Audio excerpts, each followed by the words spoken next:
Preparatory आपणकर प्रिपेरेटर meeting जो आज है किशोर नगर 12टा मेढ़ 2 तारिख दिन भसाणी शोभा यात्रा अच्छी सहित से दिन भी आम बारदा पंचायत 8टी अच्छी किशोर नगर 12टी अच्छी से सब सहित सेक्रेटरी प्रेसिडेंट सहित आम डिस्कसन है परमिशन आनबे R&B रु आनबे TPCODL रु आनबे फायर रु आनबे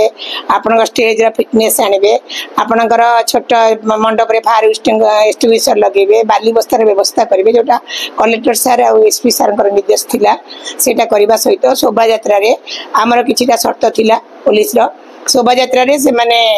आपणकर डीजे बजेबे नाही आपण 6टा बक्स रु अधिक लगेबे नाही एवं प्रशासन ने कौन आतशबाजी व्यवहार करेंगे नाही एवं मद्यपान करेंगे नाही एवं कौन अस्त्र बुलाइबे नाही कि रुमाल फुमाल गामुचा भमुचा हल्ले नाचबे नाही एवं सबू 10टा भितर आपणकर नदी रे विसर्जन हेबे एया थिला किशोर नगर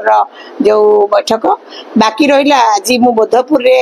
आगामी कार्तिक पूर्णिमा परे जो तांकर कार्तिकेश्वर भसाणीटा हुए तांकु मु एथि पई अग्रिम डकैतिली जे से माने प्रति वर्ष कोन करंती आपणकर 2टा साही अच्छी गोटे हूँ बटमूल आ उस्तमूल साही से माने कैपर्द साही से माने सब बस रे झील मान आनती और नचाती जहाँफल कि 30,000 लोकंर समागम हुए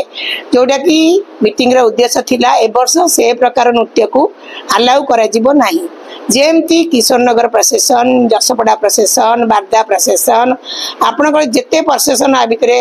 आपणकर जलसा होता सबू 6टी साउंड सिस्टम एवं शांति श्रृंखला भाव में जिते बड़े भी से बाहर आमर कौन ऑब्जेक्शन ना 10टा बेले जदि बाहर तो भल कथा 10टा रु राति 10टा पर्यंत आम टाइम देव एवं पुलिस प्रशासन साहाय्य कर आज आमर मुख्य उद्देश्य बैठक करेंगे आम SDPO सार आम कहीदेचु पुलिस तार कड़ाकड़ी जहाँ आईनत करा कथा निश्चय करा विरुद्ध आईनत कार्यानुष्ठान निहाती ग्रहण करा।